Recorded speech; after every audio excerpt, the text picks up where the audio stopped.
জিনিসের সমন্বয় হয়, একটা বাদ দিলে ভাত রান্না হবে না। ঠিক তেমনি ভাবে এই নবীওয়ালা 4 কাজ উম্মতের সবাইকে পালন করতে হবে। কেউ যদি মনে করে একটা করব 3টা ছাড়বো, বা 3টা করব 1টা ছাড়বো, ওই 1টার 3টা মাইনাস প্লাস করলে যেমন ভাত রান্না করা যায় না, ঠিক তেমনি ভাবে নবীওয়ালা কাজের মধ্যেও প্লাস মাইনাস করলে ওই বান্দা আল্লাহর কাছে দামি হতে পারে না। অতএব লাগবে কি সব, কিন্তু সমস্যা এক জায়গায়। সমস্যা কয় জায়গায়? এক জায়গায়। আপনি দাওয়াত দিবেন, সমস্যা নেই, দাওয়াত দিলে সমস্যা নেই। আপনি তালিম দিবেন, সমস্যা নাই। আপনি আত্মশুদ্ধি করার জন্য তাকে বলবেন কাউকে, তাও সমস্যা নেই। সমস্যাটা বাজে কোথায়? সমস্যাটা ওই জায়গায়, সমস্যাটা ওই জায়গায়। হুজুর আসতেন, একেবারে নবীর কাহিনী কয়া ধসে কান্দাই থুয়া যান, সমস্যা নেই। কোরআন আর হাদিসের শুধু তরজমা করে উল্টাই ফেলান, সমস্যা নেই। আত্মশুদ্ধি করার জন্য কবরের ভিতরে লয়া যান, সমস্যা নেই।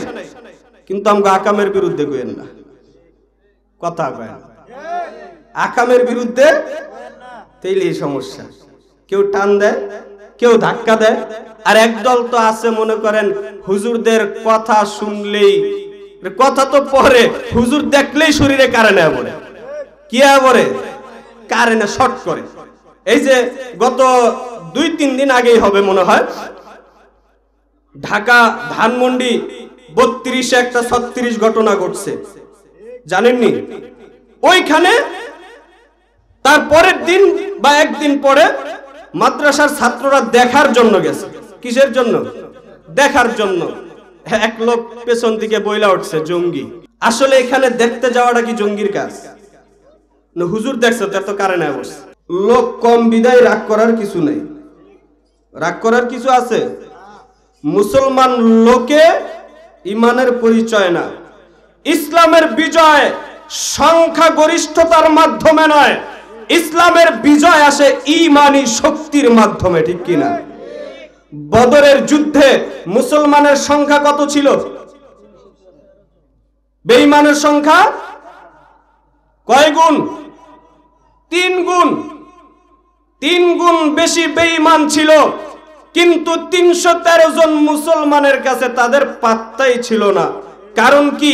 মুসলমান সংখ্যায় বিজয় লাভ করে না, মুসলমানের বিজয় সংখ্যায় আসে না, মুসলমানের বিজয় আসে তার ঈমানী আওয়াজ। মুসলমান যখন ঈমানী আওয়াজ দিয়ে, ঈমানী তেজ দিয়ে আল্লাহু আকবারের আওয়াজ তুলে দেয়, ওই মুসলমানের সামনে 3 গুণ কেন 30 গুণ হলেও কোনো বেঈমান টিকতে পারে না। অতএব আমরা সংখ্যায় কম দেখে বেজার হব? বেজার হব? আমরা যে কয়জন আছি আওয়াজ এমন ভাবে দেব মনে হয় যেন আমরা এখানে 50 জন না 50,000 উপস্থিত আছি। পারবো তো ইনশাআল্লাহ? বৃদ্ধ, দাড়ি পাকা, সাদা, লাল যারা আছেন, বাচ্চা, আজকে সব জোয়ান হইতে হবে। পারবেন? পারবেন তো ইনশাআল্লাহ? আওয়াজ দিবেন তো ইনশাআল্লাহ? আল্লাহ কবুল করুক।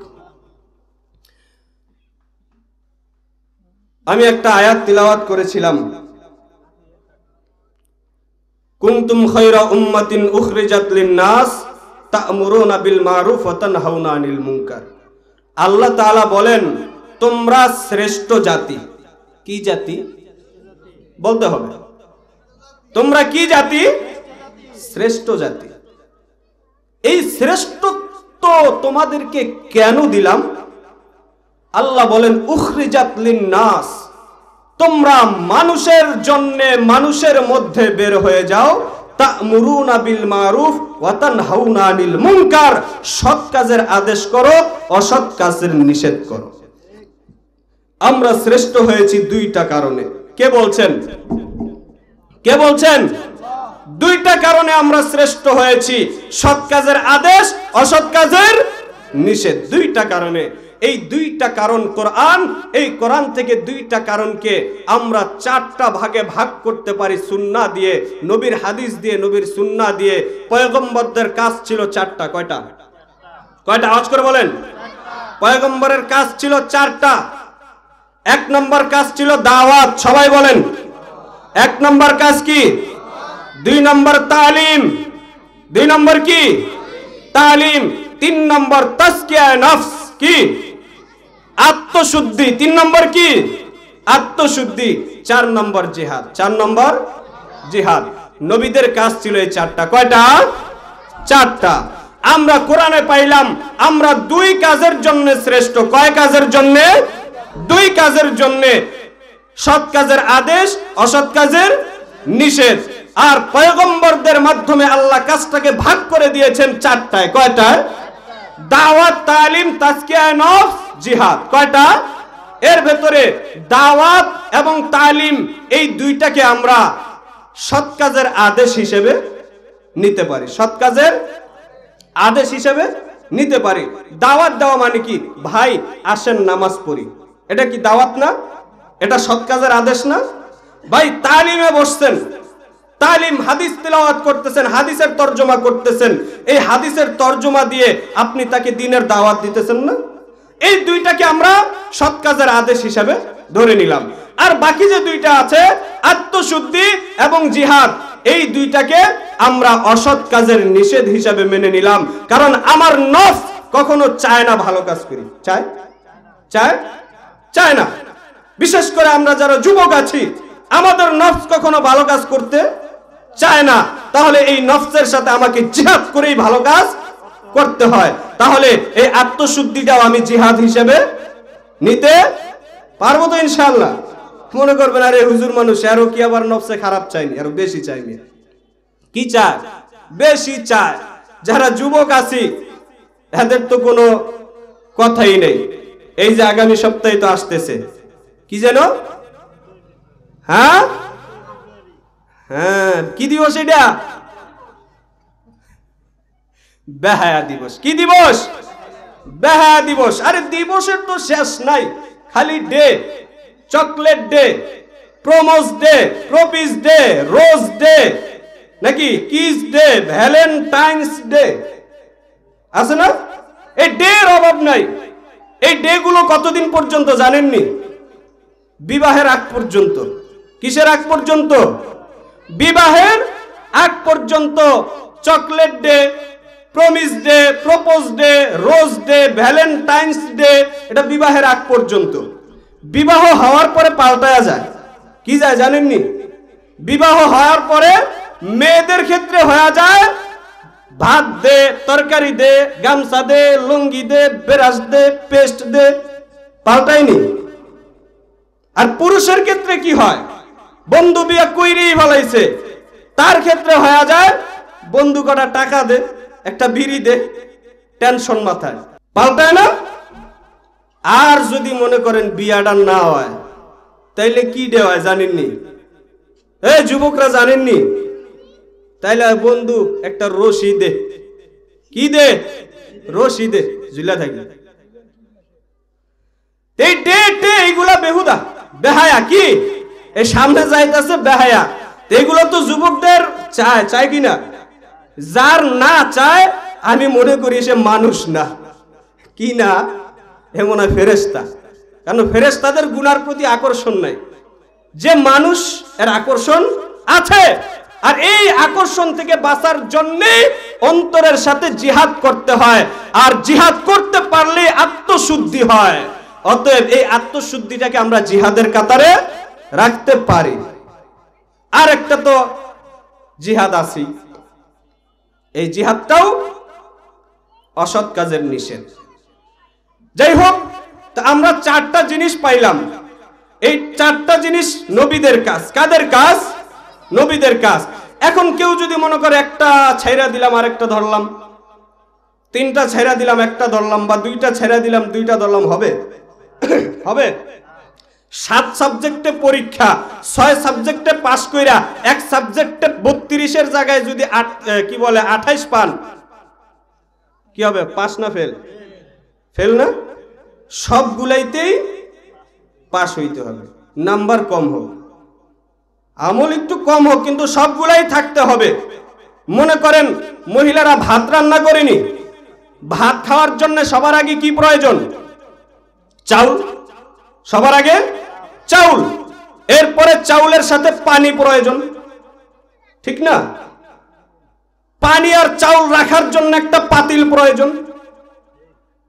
এই পাতিলে চাউল আর পানি রেখে ভাত হওয়ার জন্য আগুনের প্রয়োজন, ঠিক কি না? প্রয়োজন আছে তো। এই চাউল আর পানি, ধরেন সৎ কাজের আদেশ, দাওয়াত, তালিম, চাউল আনছেন খাইবেন, এই চাউলটারে পানি দিয়া তালিম দিয়া ওরে ফুটাইছেন। এই তালিম দেওয়ার ক্ষেত্রে একটা পাতিল লাগবে, একটা জায়গা লাগবে। তালিম তো রাস্তাঘাটে করা যায় না, একটা জায়গা লাগে না? এই চাউল আর পানিকে রাখার জন্য আপনার ওই পাতিলের ব্যবস্থা করেছেন।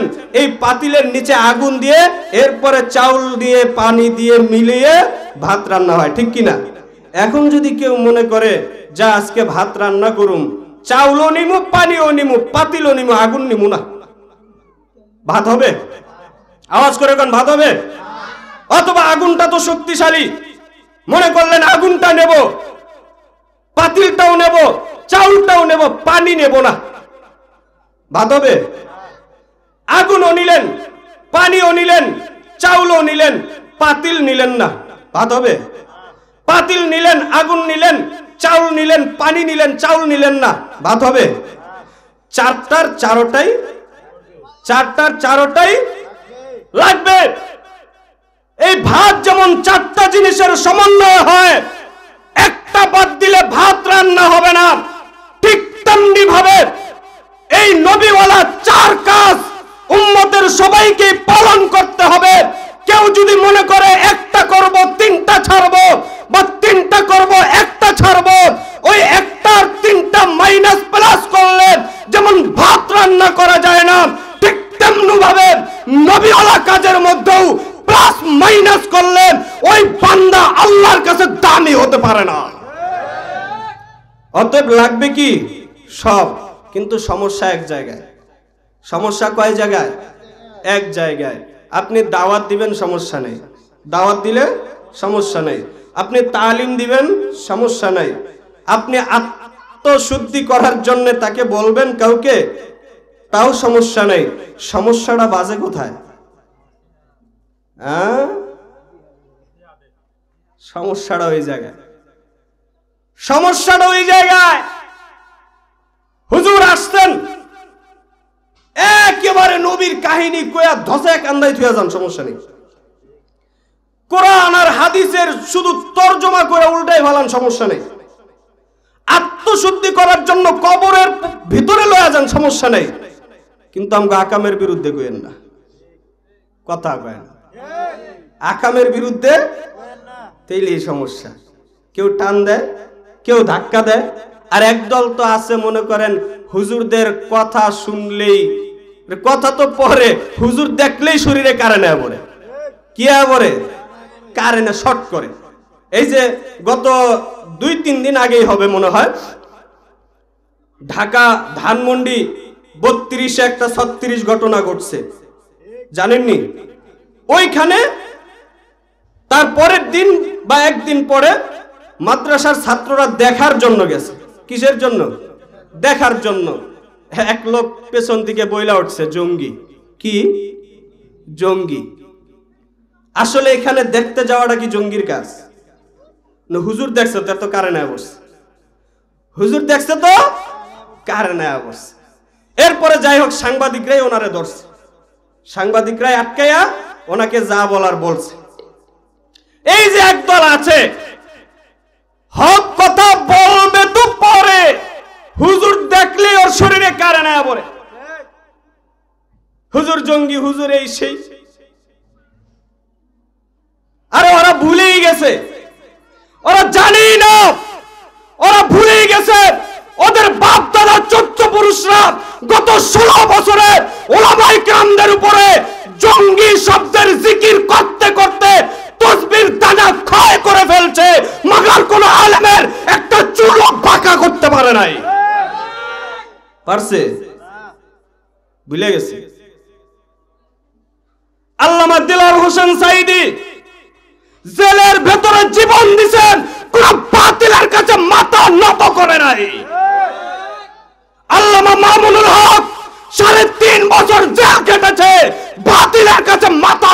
করে নাই, ভুলে গেছে। হুজুর দেখলেই কারেন্ট আবার, হুজুররা তোমাকে কারেন্টে ভয় পায় না, হুজুররা কারেন্টে ভয় পায় না। জুলুম তো কম সহ্য করে নাই, বহু জুলুম সহ্য করছে। মনে করছিল হেফাজতের নেতাকে মামুনুল হক ভরে ডারে রাস্তা বন্ধ হয়ে যাবে, এরপর দিয়ে আলোচনা চলে, কিরে গরম কথা কে কয়, ধরে ডারে। আর অতি গরম চলে, কিরে কে কয়, ধরে ডারে। মনে করছে বড় বড় লিডারকে ধরলে বুঝি দিন প্রচার বন্ধ হয়ে যাবে, নাকি বন্ধ হবে, ইসলাম শেষ হয়ে যাবে। আমার আল্লাহ কি এত দুর্বল? আল্লাহ এত দুর্বল? এরা মনে করছে বড় বড় লিডারদেরকে ধরলে দিন বন্ধ হয়ে যাবে, নষ্ট হয়ে যাবে।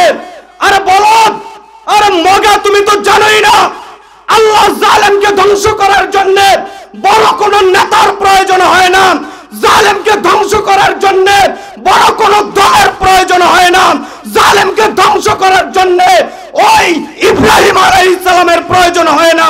জালেমকে যদি আল্লাহ ধ্বংস করতে চান একটা ল্যাংড়া মশাই যথেষ্ট হয়ে যায়, ঠিক নি? মনে করছো বড় নেতাদেরকে ঢুকায়া দিলাম সব শেষ হয়ে যাবে? না, আল্লাহ ধ্বংস করার জন্য বড় নেতার প্রয়োজন হয় নাই, আল্লাহ বিচার করার জন্য বড় দলের প্রয়োজন হয় নাই। আল্লাহ জালেমকে ধ্বংস করার জন্য ছোট ছোট নাবালেগ ছাত্রদেরকে যথেষ্ট করে দিয়েছে। বড়ডি তো পরে, বড়গুলাই তো পরে, সাধারণ নাকে টিভি দিলে দুধ পড়েন, এই ছাত্রদের হুঙ্কারে পালাতে বাধ্য হয়েছে। অতএব হুজুররা তোমাকে ভয় পায় না। তোমাকে শরীরে কারেন্ট আইলো না বিদ্যুৎ আইলো, ওইটা আমাদের দেখার বিষয় না।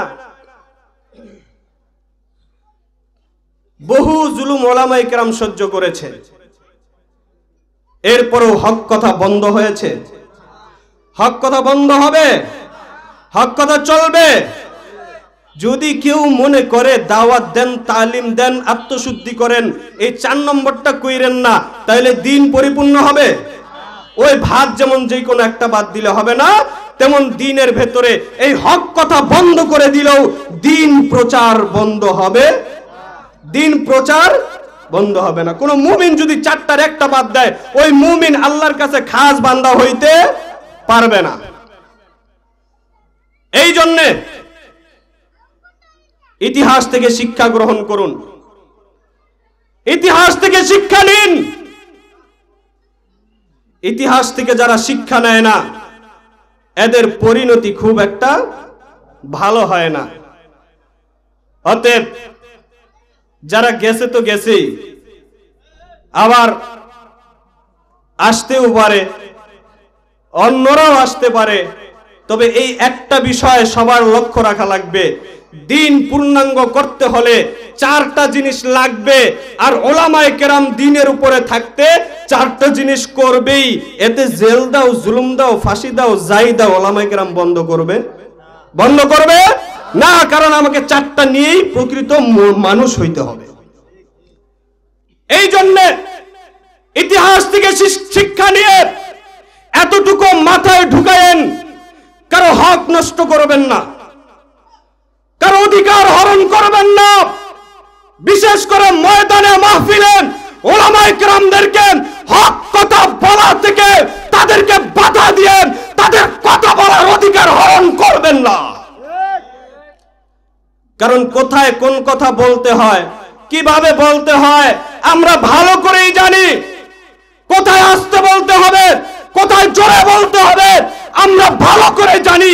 কারো প্রেসক্রিপশন নিয়ে বয়ান করার কোনো দরকার আমাদের নাই। আমাদেরকে প্রেসক্রিপশন দেয়, কি দেয়? প্রেসক্রিপশন দেয়। হুজুর এইটা কইেন না, ওইটা কোন, এইভাবে কইেন না, ওইভাবে কোন। হুজুর সব কোন, রাজনীতির কথা কইেন না, কোরআন সুন্নাহ দিয়ে ওয়াজ করেন। কি দিয়া?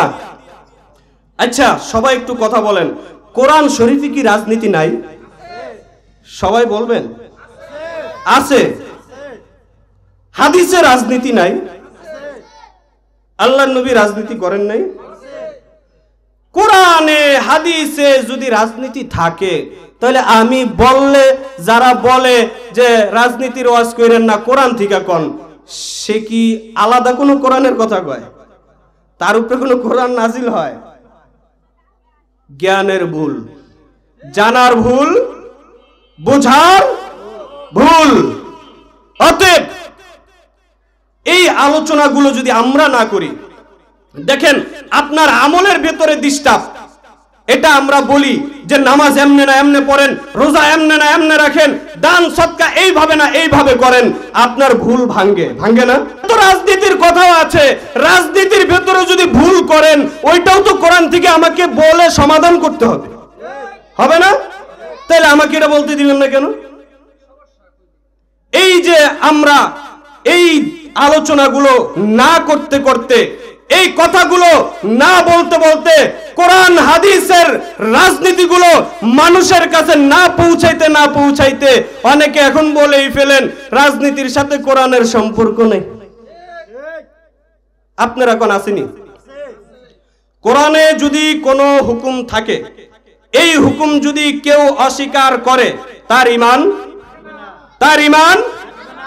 ঈমান অতএব যদি কেউ মনে করে, বিশ্বাস করে কোরআনে রাজনীতি নাই, সে সাথে সাথে কাফের হয়ে যাবে।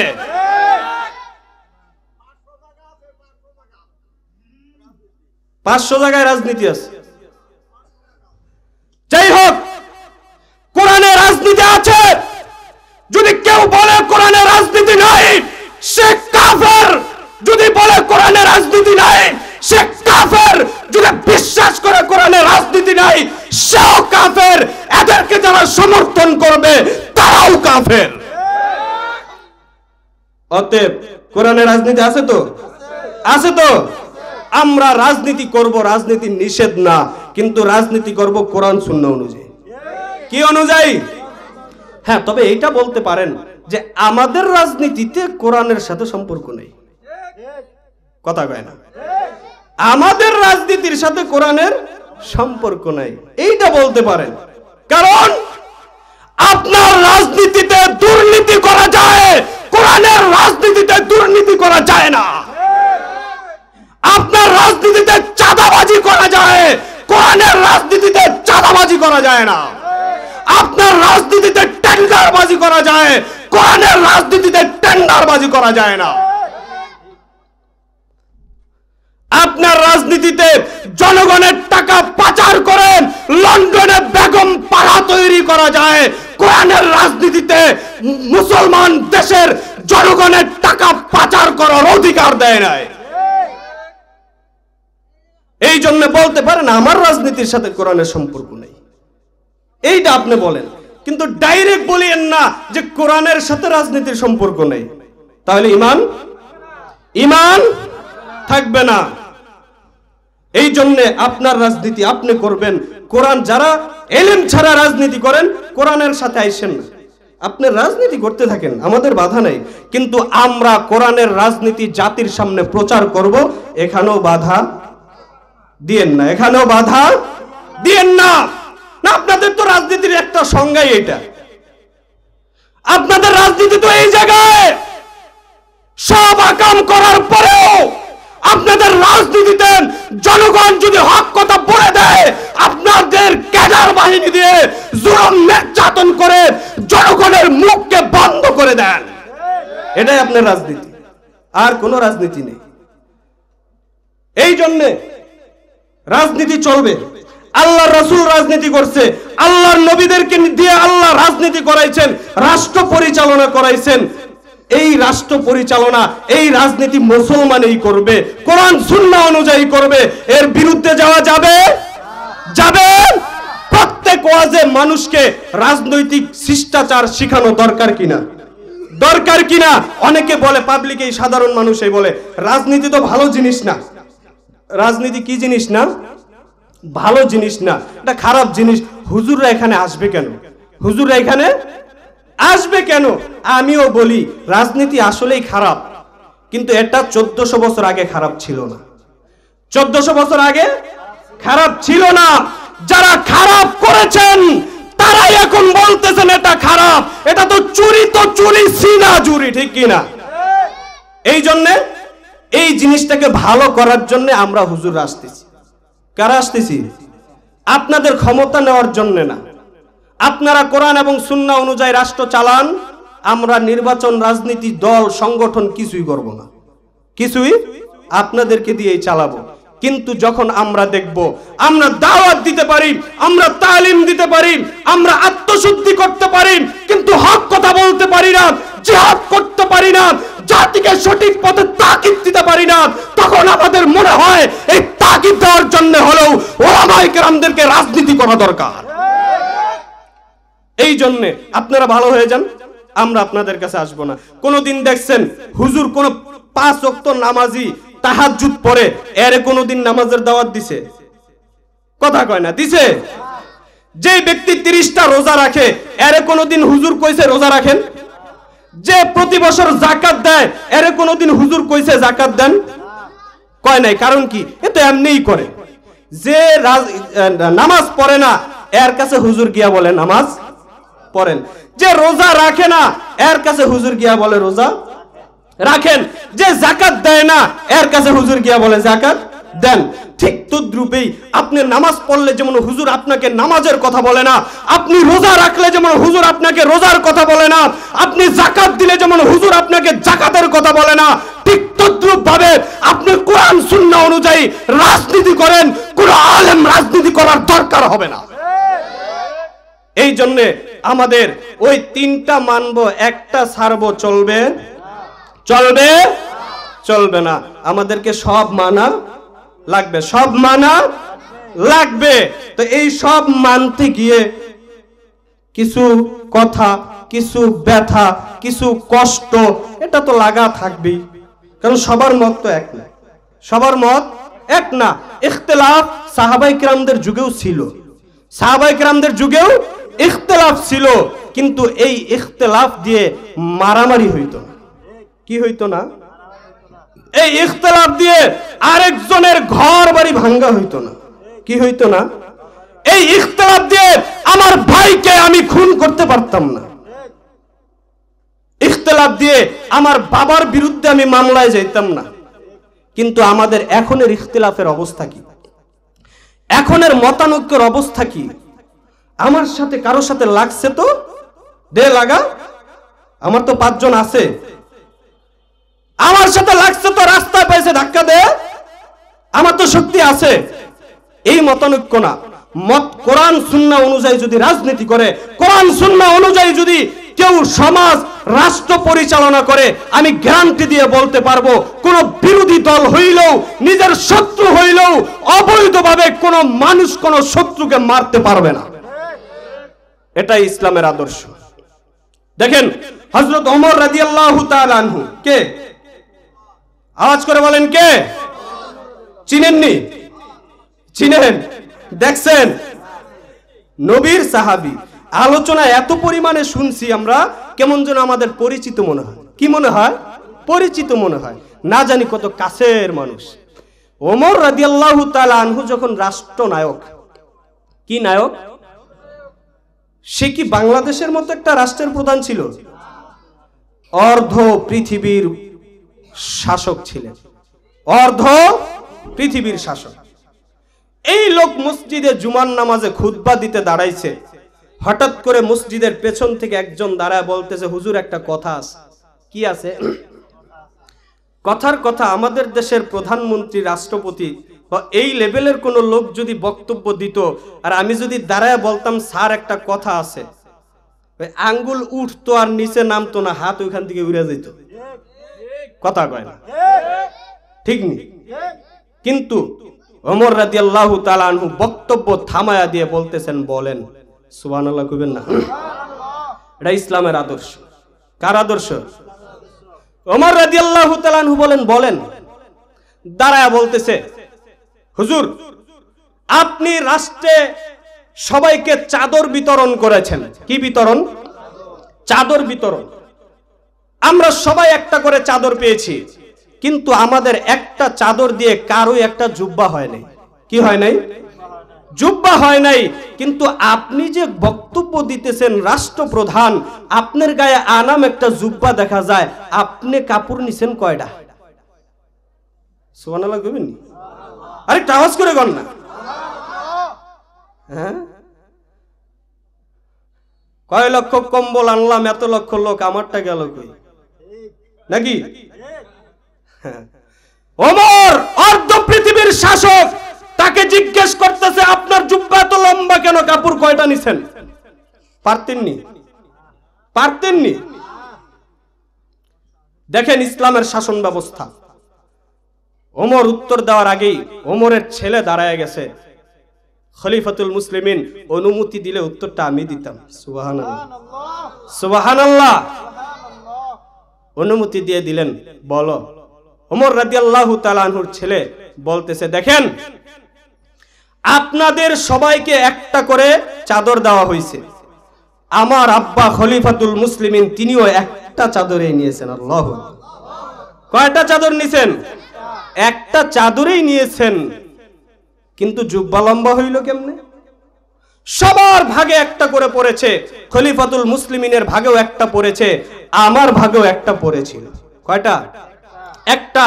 আমি দেখলাম আমার আব্বা খলিফাতুল মুসলিমিন অর্ধ পৃথিবী শাসন করে, তার জুব্বাটা ছেঁড়া, তার জামাটা তালি দেওয়া। আমি চিন্তা করলাম একটা রাষ্ট্রপ্রধান যদি এই অবস্থায় চলে কেমন দেখা যায়। আমি আব্বাকে বললাম, আব্বা যদি কিছু মনে না করেন, খলিফাতুল মুসলিমিন হিসাবে, আপনার সন্তান হিসাবে আমার চাদর এবং আপনার চাদর, দুইটা চাদর মিলেই আপনাকে একটা জুব্বা বানায় দিতে চাই। খলিফাতুল মুসলিমিন অনুমতি দেওয়ার পরে আমি আমার চাদর আর খলিফাতুল মুসলিমিনের চাদর দুইটা মিলাইয়া তাকে জুব্বা বানায়া দিছি, এই জন্য তার জুব্বাটা এত লম্বা। আল্লাহু আকবার, আল্লাহু আকবার। এই ছিল ইসলামের শাসন ব্যবস্থা। আর আমরা কি দেখেছি? 150 টাকার বালিশের কভার 37,000 টাকায় কিনতে হয়েছে। আমরা কি দেখেছি? 700 টাকার পর্দার কাপড় কয়েক কোটি টাকা বিল উঠিয়েছে। ইসলামী শাসন ব্যবস্থা হইলে সম্ভব ছিল? সম্ভব ছিল। অতএব যদি শান্তি চাই, যদি সুস্থ সংস্কৃতি নিয়ে স্বাধীনভাবে চলতে চাই, দরকার কি? সবার দরকার নেই, সবার দরকার আছে। আওয়াজ করে বলেন তাহলে কি দরকার? ইসলামী শাসন ব্যবস্থা, কোরআনের শাসন ব্যবস্থা। কোরআনের শাসন ব্যবস্থা যদি কায়েম হয়, আমার দেশে অবৈধভাবে হাজারো মানুষ নিহত হয়, হাজারো মানুষ হত্যা হয়, কেউ হত্যা হবে না, কেউ হত্যা হবে না। কোরআনের আইন যদি বাস্তবায়ন হয়, কোরআনে আইন আছে, যদি কেউ চুরি করে তার হাতটা কেটে দাও, তার হাতটা কেটে দাও। এই কোরআন যদি বাস্তবায়ন হয়, বাইতুল মুকাররমের খতিব আব্দুল মালিক দামাত বারাকাতুহুম রাষ্ট্রীয়ভাবে প্রশাসনের মাধ্যমে জুমার নামাজের পরে বাইতুল মুকাররমের মাঠে দাঁড়িয়ে, সামনে দাঁড়িয়ে একটা চোরের হাত কেটে দেবে, তার 1 মিনিট পর থেকে বাংলার জমিনে কোনো চোর থাকতে পারবে না। পারবে? আর এটা যদি বর্তমানে বাস্তবায়ন হয়, তাহলে কোনো গরিবের হাত কাটা যাবে না। কথা কয় না? মসজিদের কোনো মুসল্লির হাত কাটা যাবে না, দিন আনে দিন খায় কারো হাত কাটা যাবে না। সব রাঘব বোয়ালদের হাত না, শুধু মাথা সুধা কাটা যাবে। রিপোর্ট আছে আমার কাছে, রিপোর্ট আছে আমার কাছে। কত লক্ষ লক্ষ কোটি কোটি টাকা পাচার হয়েছে বাংলাদেশ থেকে। যদি ইসলামী খেলাফত কায়েম থাকতো, ইসলামী রাষ্ট্র ব্যবস্থা থাকতো, একটাও বর্ডার পাড়ি দিয়ে ভারতে যেতে পারতো না। কই? আপনি কথা বলবেন না, কারণ কল্লা কাটা যাবে আপনার, কার? চোরের না। আমি কথা বলতে পারি না, কারণ চোর সংখ্যায় বেশি, চোর সংখ্যায় বেশি। এই জন্য যদি সঠিকভাবে রাষ্ট্রে থাকতে চাই, স্বাধীনভাবে রাষ্ট্রে থাকতে চাই, সুস্থ সংস্কৃতি নিয়ে রাষ্ট্রে থাকতে চাই, ইসলামী রাষ্ট্র ব্যবস্থার বিকল্প কোনো রাষ্ট্র নাই। ঠিক কিনা? এই ইসলামী রাষ্ট্র ব্যবস্থা আমাদের দেশে কায়েম হোক। কে কে চাই? সবাই চাই, সবাই চাই। মুনাফিকি ভিতরে নাই তো? মুনাফিকি নাই তো? হাত নামান। আল্লাহ যদি কবুল করে, যদি ইসলামী রাষ্ট্র চান, মুনাফিকি যদি ভেতরে না থাকে, আমার সামনে যখন ভোটের বাক্স আসবে, আমার সামনে যখন ব্যালট পেপার চলে আসবে, আমার সামনে যখন টিপ দেওয়ার বাক্স চলে আসবে, আমি ভেতরে দেখব কোন মার্কাটার সামনে একজন আল্লাহওয়ালা, কোন মার্কাটার সামনে একজন দিন দরদি মানুষ দাঁড়িয়ে আছে, সেই জায়গায় চাপ দেব। পারবো তো ইনশাআল্লাহ? পারবো তো ইনশাআল্লাহ? সবাই পারবো তো? ওলামায়ে কেরাম এটাই চাইতেছেন, ঐক্যবদ্ধও হইতেছেন ইনশাআল্লাহ। আশা করি আগামী ভোট বাক্সে ইসলামের পক্ষে একটা বাক্স পাবেন ইনশাআল্লাহ। ইনশাআল্লাহ। ওই বাক্সটা ভরার দায়িত্ব কার? যে মুমিন তার, নাকি যে মুসলমান তার না? আরে মিয়া, ইসলামী রাষ্ট্র ব্যবস্থা হিন্দুও চায়, কথা কয় না? 5 আগস্টের পরে মন্দির পাহারা দিছে কে? খ্রিস্টান? হিন্দু? কে দিছে? তাহলে এই হিন্দু ইসলামী রাষ্ট্র চাইবো না কি চাইবো? কথা কয় না? ইসলামী রাষ্ট্র ব্যবস্থা শুধু মুসলমানের জন্য না, পুরো জাতির জন্য। হিন্দু, বৌদ্ধ, খ্রিস্টান সবাই শান্তিতে থাকবে যদি ইসলামী রাষ্ট্র ব্যবস্থা কায়েম হয়। এই জন্য ওলামায়ে কেরাম আসতেছেন আপনাদের সামনে। কয়েকদিন আগে যারা ইন্টারনেট চালান দেখেছেন, আল্লামা মামুনুল হক আর চরমনাইর শেখ 90% খাতা কলম হয়ে গেছে। কয় পার্সেন্ট? 10%-এর জন্য দোয়া করেন। আশা করি আগামী দিনে আল্লামা মামুনুল হক চরমনাইর পীর সাহেবরা এক বাক্স পাঠাবে, এই বাক্স আমাদেরকে ভরতে হবে ইনশাআল্লাহ। পারবো তো ইনশাআল্লাহ? যদি রাষ্ট্র ইসলামী কায়েম হয় ইনশাআল্লাহ, ইনশাআল্লাহ, ইনশাআল্লাহ, আল্লাহর কসম করে বলতে পারি, আল্লাহর কসম করে বলতে পারি, আল্লাহর কসম করে বলতে পারি, আমার মেয়েকে ঘর থেকে স্কুলে পাঠানোর জন্য পাহারাদারির প্রয়োজন হবে না। আমার ছোট সন্তান রাত্রের গভীরে মসজিদে যাবে, পাহারাদারির প্রয়োজন হবে না। আমার সন্তান মাদ্রাসায় থাকবে, আমার অন্তরে এই ভয় হবে না, না জানি কবে ফোন আসে, তোর বাচ্চাকে আটকেছি 5 লাখ পাঠা। এই টেনশন করতে, এই টেনশন করতে হবে না। আমার বোন ঘর থেকে বের হবে, স্বাধীনভাবে বের হবে। কোন যুবক আমার বোনকে ইফটিজিং করবে না। মনে করবেন ইফটিজিং করবে না মাইরের ডরে, না, মাইরের ডরে না। ইসলামী শাসন ব্যবস্থা এমন এক শাসন ব্যবস্থা যদি কায়েম হয়ে, আফগানিস্তানের দিকে তাকান না, কয় বছর হয়েছে স্বাধীন হয়েছে? কয় বছর? 2 থেকে 2.5 বছর সম্ভবত। অবস্থা দেখেন। আমার 53 বছরে বাংলাদেশে যা হয় নাই 2 বছরে তা হয়েছে। ইসলামী শাসন ব্যবস্থার ফল। কিসের ফল? ইসলামী শাসন ব্যবস্থার ফল। এই জন্যে দেখেন, কিছু কিছু কাজ মুখ দিয়ে নিষেধ করা যায় না, মুখ দিয়ে নিষেধ করা যায় না। মনে করেন এখানে 10টা মানুষ গান করতেছে, আপনারা যদি 100 মানুষ এখানে ওয়াজ করেন, ওরা টিকবে? টিকবে? ওদেরকে বলতে হবে যে গান করিস না, মুখ দিয়ে বলতে হবে না। কিছু কিছু জিনিস কাজ দিয়ে দেখাইতে হবে। কি দিয়ে? কাজ দিয়ে। আমরা, আল্লাহ তাআলা বলছেন তোমরা 2টা জিনিসের জন্য উত্তম জাতি। কয়টা জিনিস মনে আছে? কি কি বলেন তো? সৎ কাজের আদেশ, অসৎ কাজের নিষেধ। এই অসৎ কাজের নিষেধটা আমরা এখন মুখ দিয়ে বলে পারবো? মুখ দিয়ে বলে পারবো না, কারণ অসৎ কাজ যে করতেছে তার পাওয়ার বেশি।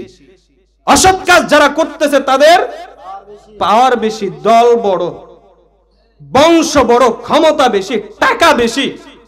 তাহলে এই লোককে সৎ কাজের আদেশ করার জন্য আর অসৎ কাজের নিষেধ করার জন্য আমার মুখ দ্বারা সম্ভব না।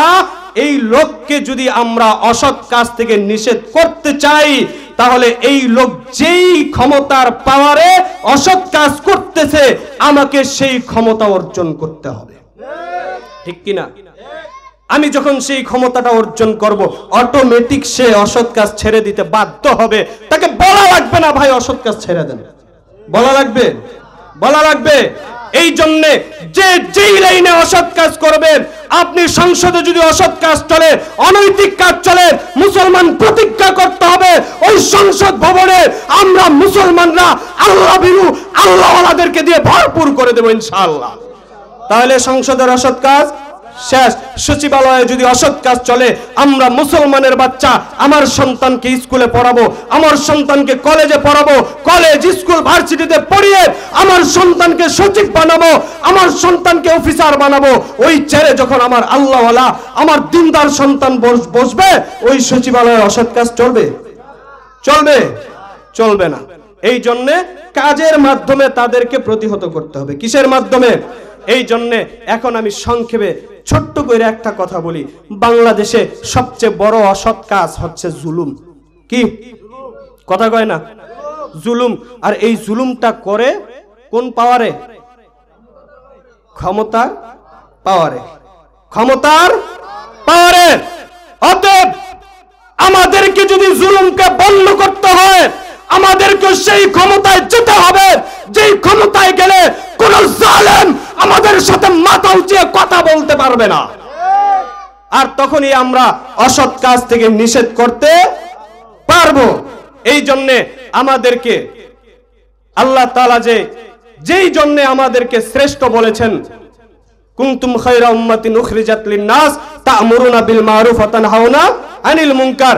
সৎ কাজের আদেশ, অসৎ কাজের নিষেধ, এই দুইটা কারণে বান্দা তোমরা শ্রেষ্ঠ জাতি। আর আমরা যদি শ্রেষ্ঠ জাতি হইতে চাই, এই দুইটা কারণ আমাদের লাগবে কি লাগবে না? লাগবে কি লাগবে না? এই দুইটা কারণ অর্জন করার জন্য যা কিছু দরকার সবাই করব তো ইনশাআল্লাহ? সবাই করব তো ইনশাআল্লাহ? অনেকে মনে করবেন হুজুর রাজনীতির ওয়াজ করে গেছে, হারাম। আমি ওয়াজ করছি অসৎ কাজের নিষেধ করার ক্ষমতা অর্জনের জন্য। কিসের জন্য? আমি ওয়াজ করেছি আল্লাহর হুকুম মেনে শ্রেষ্ঠ মানব হওয়ার জন্য। বিষয়টা বুঝছেন? কেউ বলবেন না আবার রাজনীতির ওয়াজ করছে।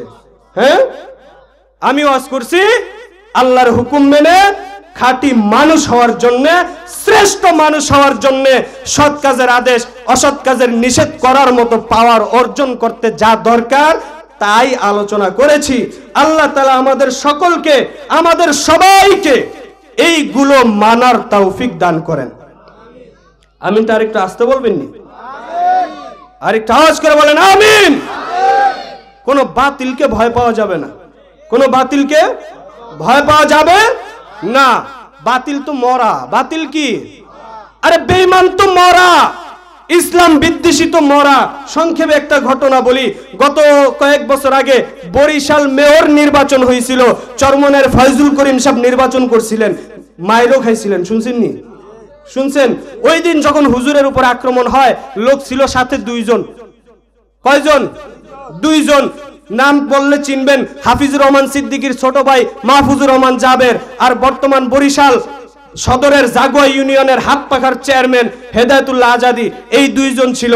মাহফুজুর রহমান জাবের হেদায়েতুল্লাহ আজাদীর থেকে সাইজে একটু ছোট। ওনাকে ধাক্কা দিয়ে পিলারের সাথে ফালাইয়া দিয়েছে। কিসের সাথে? পিলারের। আগে তো দস্তাদস্তি হয়েছে, ধাক্কা দিয়ে যখন পিলারের সাথে ফালাইয়া দিছে, হেদায়েতুল্লাহ আজাদী আর মাহফুজুর রহমান জাবের কয়জন? দুইজন। নারায়ে তাকবীর বলছে জাবের, আল্লাহু আকবার বলছে হেদায়েতুল্লাহ আজাদী। এই দুইজনের নারায়ে তাকবীর আর আল্লাহু আকবারে সব পলাইছে, সব পলাইছে। অতএব আমাদের বাতিলদেরকে ভয় করা, বাতিলদেরকে ভয় করা যাবে না। ইমানদার আল্লাহু আকবারের তাকবীর তুলবে তো বাতিল এমনিই পালিয়ে যাবে ইনশাআল্লাহ। অতএব আল্লাহ তাআলা আমাদের সকলকে ঈমানি জজবা নিয়ে ঈমানি হালতে জীবন যাপন করার তৌফিক দান করেন। আল্লাহ যেই দুইটা কারণে আমাদেরকে শ্রেষ্ঠত্ব দিয়েছেন, সেই দুইটা জিনিস সৎ কাজের আদেশ, অসৎ কাজের নিষেধ, সবাইকে করার তৌফিক দান করেন। সকলেই বলি আমিন। ওয়া আখিরু দাওয়ানা আলহামদুলিল্লাহি রাব্বিল আলামিন। আসসালামু আলাইকুম ওয়া রাহমাতুল্লাহি ওয়া বারাকাতুহু।